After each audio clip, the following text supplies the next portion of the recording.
This weekend, I want to preach using as a subject the benefits of the doubt. The benefits of the doubt.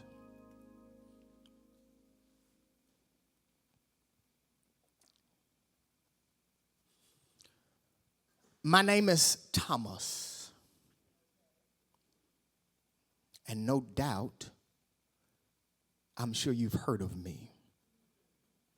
I'm known among my friends as Didymus, or as your YNs would say,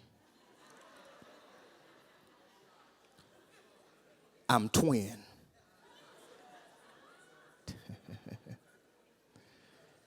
What's interesting about that is this: while I wasn't born a twin, you best believe I am one. In fact, I'm not just a twin, I'm probably your twin. Because I represent everyone who has ever struggled to believe what you couldn't see and what you couldn't understand. My friends call me twin, but perhaps I'm most famously known around the world as Doubting Thomas. Most of you have heard my story, or better yet, at least a piece of it. And like most people do, when you hear the part of the story that is the most intriguing to you, you hang on to that part, and from only that part of the story, you begin to make your own judgment calls and form your own opinions about a person without hearing the whole story. And I get it. I completely understand why all this time y'all have been calling me the doubter. It's because of these four famous words. I will not believe. And to be sure, those were my words. Yeah, I said it, but I assure you there's more to the story. I'm not making any excuses, but when you consider the context from which the name derived, you might think a little different about calling me by that name again. And so where should I start? I think I'll start here. Allow me to set the record straight. I am not an unbeliever. I just couldn't be. Because from the very beginning, I was all in on Jesus. To know me is to know that I arranged my whole life. I rearranged, in many respects, my whole life around this man named Jesus. I took 3.5 years while I was in the prime of my life, and I sat at his feet and learned from him. I heard every message. I absorbed every lesson, and because of that, I was able to see some incredible and phenomenal things. I literally saw miracles unfold before my very eyes. I saw blinded eyes be opened. I saw deaf ears being unstopped. I watched Jesus take a two-piece fish dinner and feed well over 5,000 people. I watched him with one message bring comfort to those who were afflicted, while at the same time in that same message afflict those religious leaders who had gotten too comfortable in their relationship with God. I watched him take the brokenness that were in those who were written off by society, those who were the lepers, the blind, the paralyzed, and yes, even the women. And I watched him not only improve their condition, I watched Jesus restore their dignity. I remember seeing Jesus give back to a daddy his dead daughter, a mama her dead son, and 2 sisters their dead brother. I seen him one day in the cemetery come face to face with a man who had 5,000 demons in him, and Jesus didn't even flinch. I saw him walk on water.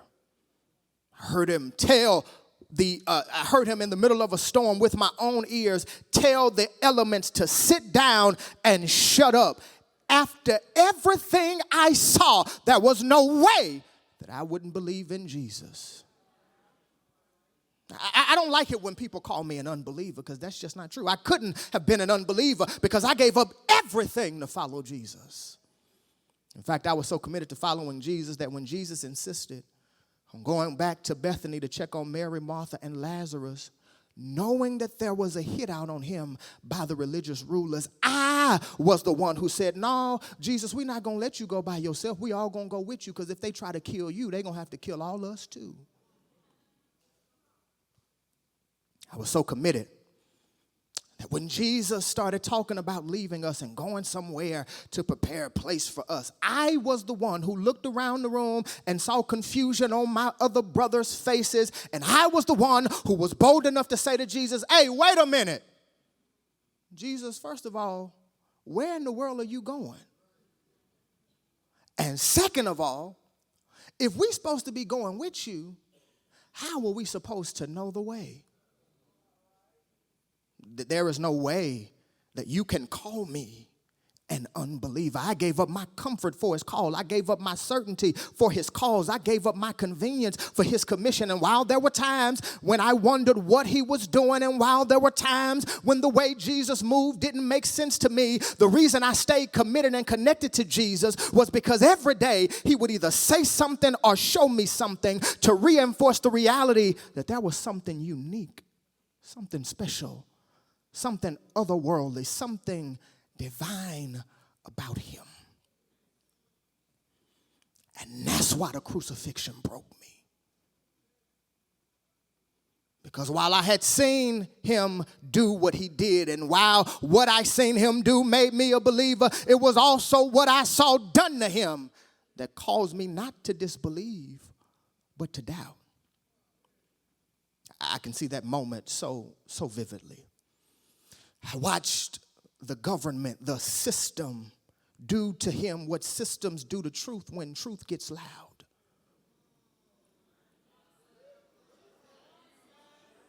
I can still see the way they beat him until his organs were exposed. I can still see the way they stripped him, dehumanized him, mocked him, and spit on him. I can still smell the blood mixed with sweat and dirt as they dragged him through the Galilean streets. I can hear the agony of Jesus yelling at the top of his lungs as they drove those nails into his hands and his feet. I can still feel the weight of helplessness that settled on me as I stood in the back of the crowd watching his life drain out of him while he hung on that cross. I remember that moment when midnight showed up in the middle of the day, as if creation itself was protesting what humanity was doing to humanity's creator. Everything I believed, everything that I had staked my life on was dying right in front of me. I wasn't just witnessing a tragedy, I was experiencing trauma. And if you've ever experienced trauma, you know it doesn't affect just how you see yourself, it affects how you see God. It doesn't just challenge what you believe, it disrupts your process of reality. Trauma has a way of creating a gap between what you know intellectually and what you can accept emotionally and experientially. My mind said he was the Messiah, but my eyes said the king of the world shouldn't die like this. In my head, I said God is in control, but my heart was like, if God is in control, why would he let this happen? In that moment, my faith was shaken. My struggle wasn't with his identity, it was with the impossibility of what I was hearing. Because what I was hearing from the disciples and what I had seen with my own eyes just didn't match up. How in the world could the Messiah die? I know what I saw.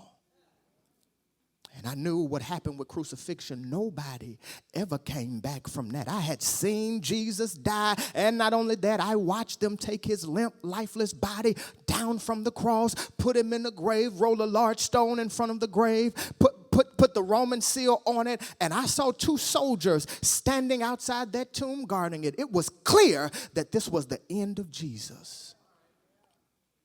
And so I figured this was a good place to end my connection with him.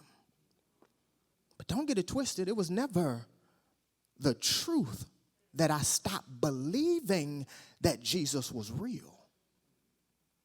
My issue was that I couldn't quite comprehend how he could have risen after everything I saw him go through.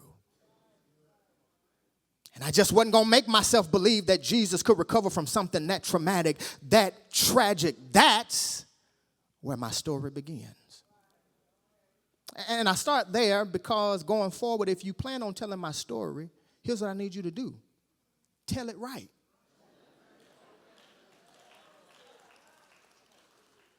I'm not an unbeliever. I just know what it means to wrestle with stuff that's just frankly unbelievable. And I make that distinction this weekend because I think it's important to note that my challenge wasn't disbelief, it was just doubt. I think this is a good place to let somebody know that it is possible to believe and have doubts. Doubts is not as much a bad thing as it is a real thing. It is honest. It is human. And if you're going to be authentic in your walk with God, you've got to create space to talk about that more. We all have wrestled with doubts. Doubts regarding God's timing when the calendar keeps saying wait, but something in your soul keeps saying now. Doubts about provision when numbers don't add up. Doubts about if giving them another chance was worth it. Doubts about God's idea of justice when I keep looking around and seeing the wicked prosper and the righteous struggling to survive. Doubts about healing when the doctors shake their head and medicine no longer works. Doubts about your calling when every door that you walk through seems to be slammed shut and you feel like you've misheard the voice of God. Doubts about your worth when rejection comes from people you thought would love you the most. We all deal with doubts in one or more areas of our lives, no matter how devoted, no matter how committed. We all have wrestled with the tension between faith and uncertainty. One writer reminds us that doubt is an involuntary emotion, but disbelief is a voluntary act of the will. Doubt says, I can't believe. Disbelief says, I ain't gonna believe. Do you feel the distinction? One is about capacity. The other is about choice. And there's somebody here who can yell back at me and say, what up, twin? Because I know what it is to say, God, I know that you're there. But after what I've seen, I just don't know how I can believe like I used to. Thomas, twin, I know what you felt that week. Because I too have had moments when I was grasping for God while trying to figure out what my life was going to look like after my mama and daddy died. I've had moments where the trauma of betrayal caused me to wonder if I can trust anybody again, including God. I've had moments where the weight of unanswered prayers made me feel like my voice was reaching a ceiling and was not going past the ceiling to the God who hears all of our prayers. I know what it means to have moments where the silence of God in the middle of my storm caused me to wonder if he forgot about me. And I'd say back to you, hey, twin, doubt doesn't disqualify you. Doubt doesn't cancel your relationship. It doesn't revoke your covenant with God. It doesn't erase the encounters that you've already had with God. And I think this helps somebody because somebody here, you've been beating yourself up because you've been questioning God. You've been in church your entire life, and the doubts in this season of your life seem louder than the declarations. But as I think about my journey, it hit me. Not only is it possible to believe and have doubts, but at the risk of swimming upstream, I believe that perhaps the biggest lesson I learned was that there are times when your doubts can serve to benefit you. You see, faith and doubt doesn't have to become enemies of each other. They don't have to be mutually exclusive one to another. They don't have to exist in perpetual conflict as if the presence of one necessitates the absence of the other. Because when you understand the nature of faith correctly, you recognize that faith is not the absence of questions and that faith is not the absence of doubt. Faith is choosing to trust in the character of Jesus even when you cannot trace what he's doing in your life.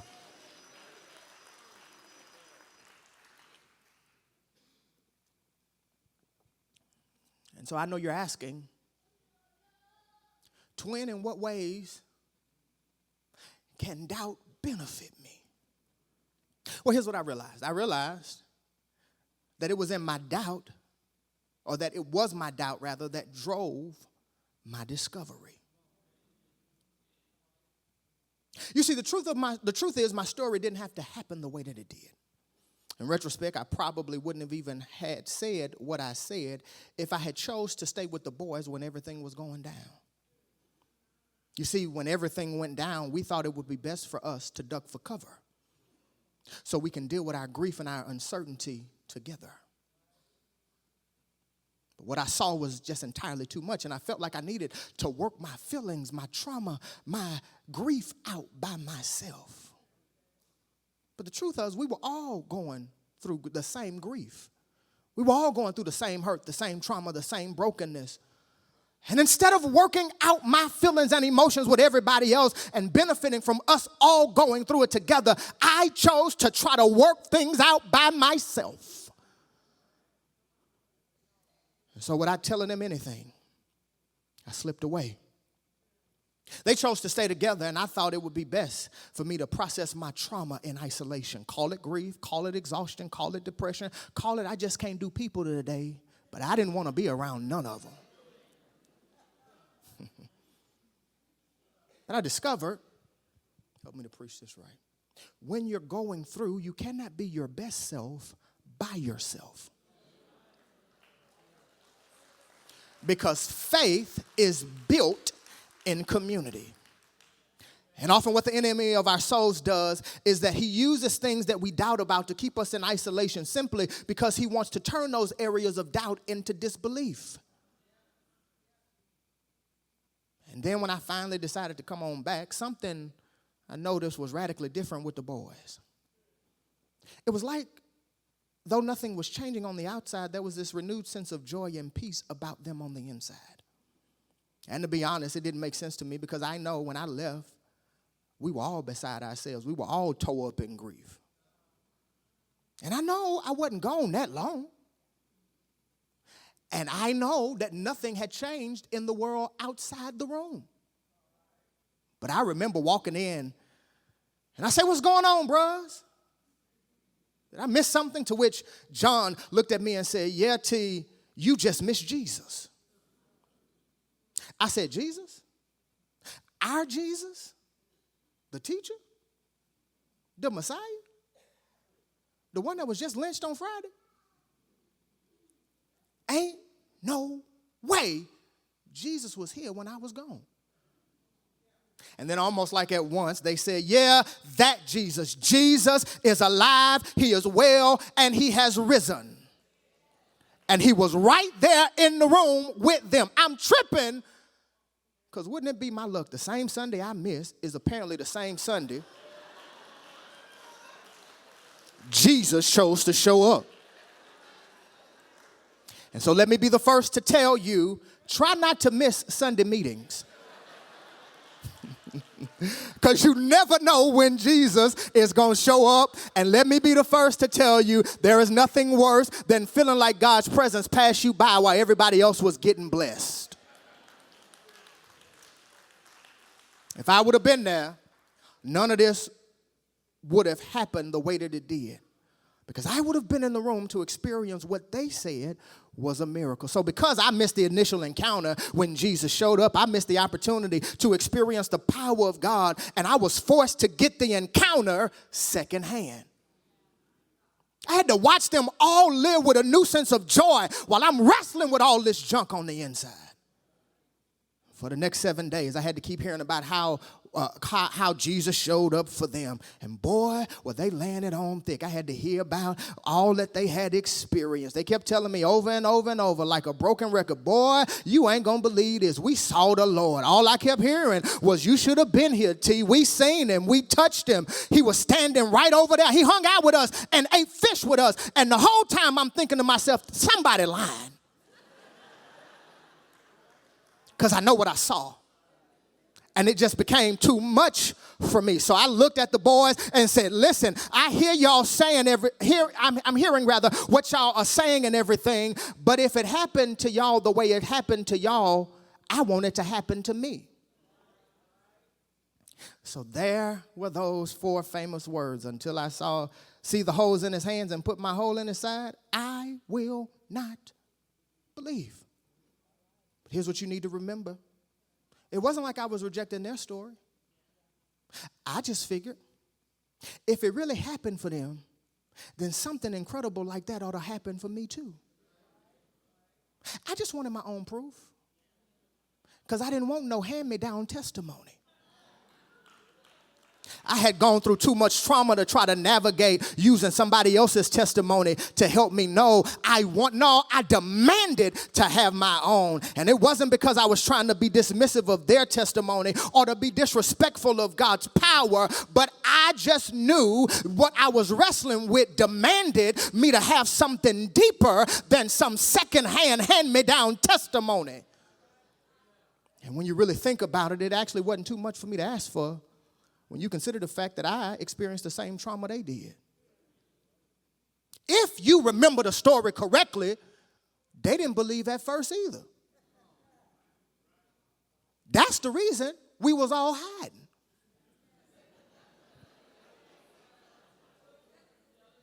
I had to deal with the same fears that they did. I wrestled with some of the same uncertainties as they did. I had to sit in grief just like the rest of them. I struggled with moments where, like them, I wondered what is life supposed to look like now that our leader has been murdered. And if I can just be real about the whole situation, I don't think it's fair that I get the label the doubter when the truth is all I was trying to say is if you are going to allow me to keep living this life of faith, I need a little bit more than a rumor and some religious rhetoric. I just wanted my own experience, the same experience as they did. Y'all got to touch them. I want to touch them too. And what I realized is when you don't deny your doubts but leverage them, your doubts become the place where you can push in further to experience and encounter Jesus deeper. You see, it was the actual doubt that created for me a desire to discover more about this Jesus that I had been following for the last 3.5 years. If you let it, if you will allow it, doubt can become the driving force for your deeper discovery. If you hand over what's too hard for you to understand to Jesus, Jesus will handle what's too hard for you if you let it. Your doubt will drive you to dig deeper, to pray harder, to study more, to listen closer, to be in community, to ask God questions you were taught that you were never allowed to ask. And so the question is not if you doubt, but what do you do when you doubt? Do you choose to remain in community, or do you withdraw into isolation? Do you take it to Jesus, or do you take it to your best friend? Do you trust the character of Jesus even when the mystery causes you to wonder whether or not what he's inviting you to experience is worth trusting? And maybe that's what some of you need. You need to bring your doubts to Jesus. Lord, I don't know if you can do it, but I heard what you did for others, and I figured if you could do it for them, you can do it for me too. I've seen peace. I've seen the peace that you've given to my brother, and I want that same peace. Lord, I heard you was Jehovah Rapha, but the diagnosis is still here. Would you show me your healing power? God, I've seen you bless them financially, but I'm struggling trying to make the little money that I got stretched to the end of the month. Would you show me a demonstration of your supernatural provision? Lord, I heard you have the ability to restore, but my relationships are still broken. Would you show me what it means to experience reconciling grace? I'm not sure how, and Lord, I'm not sure if it's going to happen, but I'm pushing my doubts in your direction, Lord, because while I struggle to believe that it happened, I figured if anybody can make it happen, it's you.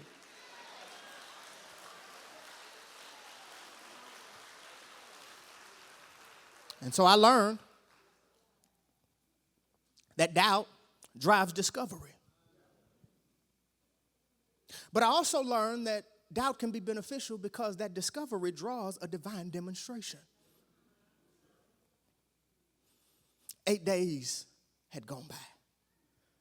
8 long days of me sitting with my doubts, my questions, my grief. 8 long days, 192 hours of me sitting in my struggles, wrestling with this cognitive dissonance between what I heard versus what I could believe. 8 days of living with what if and probably not. My mind was in crisis.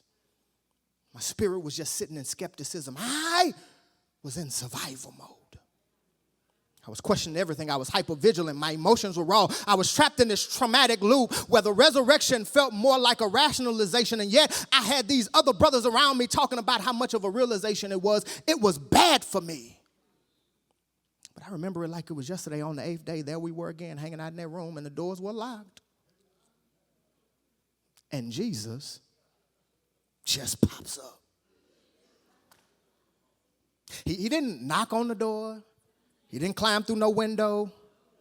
He just showed up. It's almost as if he was trying to let me know that there are no barriers that he's willing to break.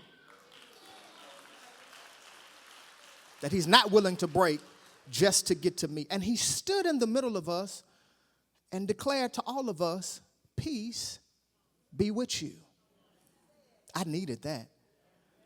Because in our language, that word peace wasn't just about the absence of conflict. It was something more deep. It was a holistic wellness, spiritual wholeness, emotional stability, mental health against the backdrop of mental fragility. It was relational restoration. Jesus wasn't just greeting us saying, what's up? He was ministering something deeper to my traumatized soul. And after he made that general declaration, he turned to me specifically. And what Jesus did next is exactly why I get emotional about it right now. Because he didn't shame me. He didn't rebuke me. He didn't minimize my pain. He did not dismiss me. Instead, with empathy, everybody say empathy, he validated my experience. And I love it because he gave me 8 days to wrestle with my doubt. Because God knows we all carry doubts. But then watch, he doesn't just show up with empathy, he shows up with evidence. Everybody say evidence. Watch what Jesus does to me. He gives me the chance to do what I needed to do to believe. And what's even more crazy is he repeated exactly my words, the words that I said when he wasn't even in the room, back to me. He said, hey, put your finger here. I heard what you said. Reach out your hand and put your hand in my side. He invited me to touch his wounds, not just because rather he knew I needed the evidence, but he let me touch his wounds almost as a means to reorganize my mental framework. It was as if he was saying to me, go ahead, touch where I was broken, and let where I was broken make you whole. Go ahead, touch me in the place where I had pain, so you can get peace about who I am. Feel the scars and let my brokenness heal you. Do you see what Jesus did for me? He met me at the point of my need, and he did not demand that I just have faith or get over it. But when I was wrestling in my doubts, he invited me into an encounter where he provided exactly what my heart, what my soul, what my mind needed to move from crisis to clarity, because he knew exactly what I needed. And he knew exactly where I hurt, and he knew exactly what my questions were. And what I love about the encounter is that when he chose to invite me into his encounter with his pain, he was reminding me that he too knows what it's like to navigate pain too. I came some 2,000 years to tell somebody that the same Jesus who showed up for me then is in the room now for you. And he ain't afraid of your questions. He's not threatened by your doubts. He's not irritated by the fact that you need something beyond just stuff that you read in the scriptures. He's inviting you into this encounter where he wants to address specifically your struggle with his specific strength. Would you do me a favor? Turn to somebody and tell them Jesus will meet you where your doubt is. He shows up with empathy. He shows up with evidence. But then he shows up with empowerment. He gives me a message of empowerment. Listen to what he said to me. He said, stop doubting and start believing. And y'all, when I heard it, I could tell he wasn't trying to be mean or harsh. I know it sounded that way because it was kind of blunt. But what I realized was what Jesus was doing was helping me to see that I had in this moment strength that I had never had before. He was giving me permission to leave my skepticism and step forward in the faith. Now that I have seen Jesus for myself, now that I had a chance to see the wounds and feel the wounds and hear his voice, now that he has answered me right in the spaces where I was weak, I don't have a reason to keep on doubting. And that's what happens when you encounter Jesus. When you encounter Jesus for real, doubt loses its grip. Fears get quiet. Your faith stands up empowered, declaring from a new place of certainty the reality of your encounter with Jesus. And then you discover that if you let it, that demonstration can become the doorway for a different declaration.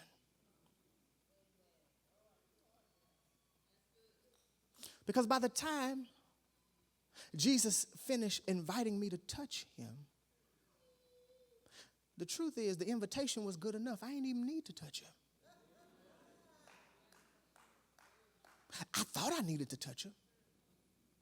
But just seeing the scars and him showing up for me in the way that he did was more evidence than I could have ever imagined. And when Jesus revealed himself to me, something shifted. The moment I saw him, those scars and all, in that moment, suspicion turned into a moment of celebration. Something shifted in me when I began to see the truth. My questions became a new confession, and I opened my mouth and I declared, my Lord and my God. Because his scars became the evidence that my soul could lean on. In that moment, my faith wasn't just restored, it was reborn. Can I tell you what happened when Jesus demonstrates his reality in your life? When your honest doubt collides with his divine demonstration, it doesn't just resolve the tension in your heart, it transforms your soul. Because if you noticed, before that moment, he was just the Lord. It was just a title. It's a concept. And a God that I respected. But after that encounter, he went from being the Lord to my Lord, from being a God to being my God. That thing became personal. He moved from a theory to my reality. He moved from a concept to a divine encounter. I went from saying I won't believe to I can't stop believing. I went from suspicion to celebration, from crisis to clarity, from trauma to testimony. I went from renting my faith to owning it. I went from trying to live off of borrowed testimonies to having one on my own. Somebody help me close the sermon. Shout, he's my Lord. And I think that's what God wants to do for somebody in this room this weekend. He wants to move you from an intellectual pursuit to a personal relationship. He wants to take you from I believe because somebody told me to I believe because I encountered him from myself. And when that happens, you can't be talked out of your faith. I stand here as proof positive that when you have a real encounter with God, you can't be shaken by what Negroes got to say. Because you got your own testimony. When you allow Jesus into the space of your doubts, he'll transform your uncertainty into a testimony. Your personal encounter produces a personal witness. He ain't just the Lord, he's my God.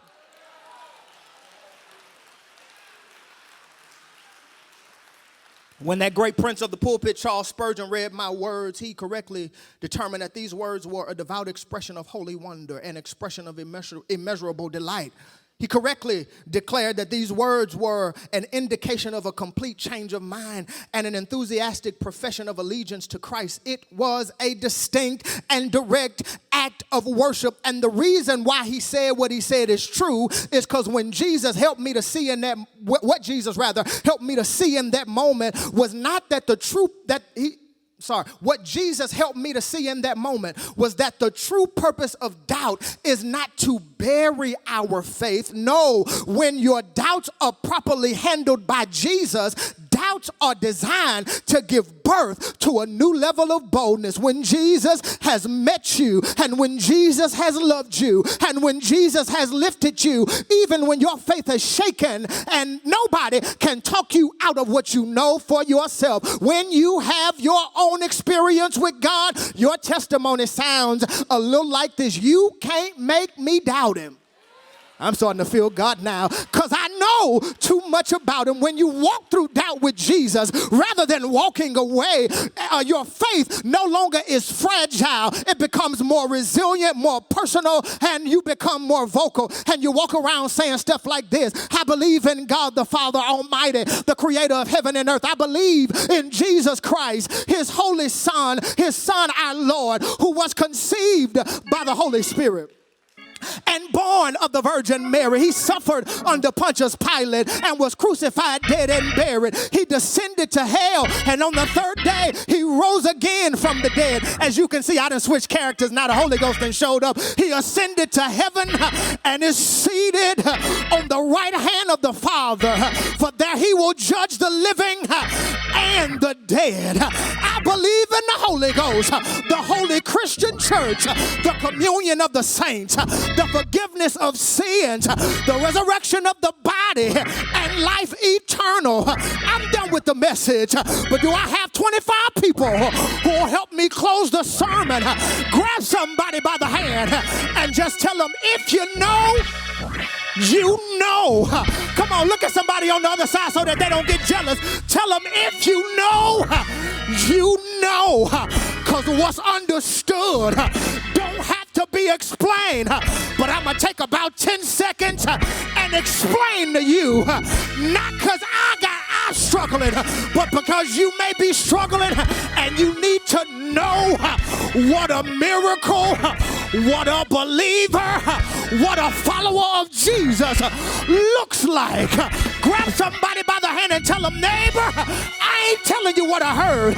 I'm telling you what I know. I seen him pay bills that I didn't have money for. I know he'll keep your mind when your mind is slipping. I know he'll sustain your spirit when you about ready to throw in the towel. He'll keep your body from falling. I know that he showed up for me when other people walked out on me.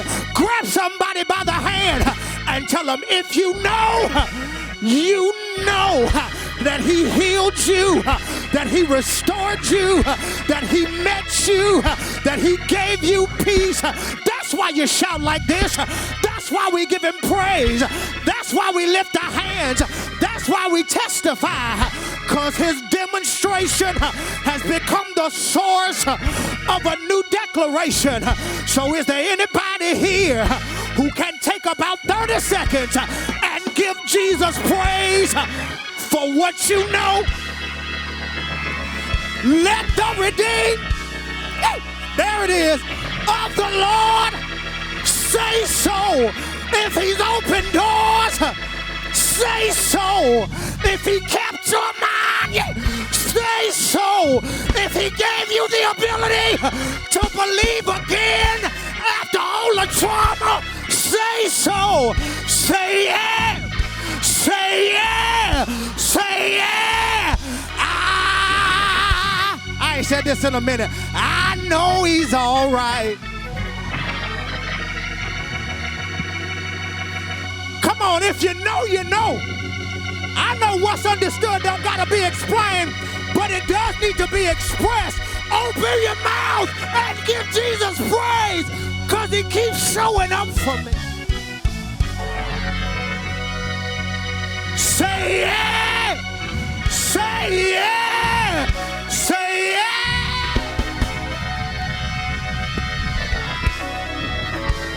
He keeps showing up for me. One more time, look at somebody and tell them, if you know, you know. If you know, you know. You ain't got to convince me, because I know too much about it. If you're not standing, stand to your feet all over the church. We're going home.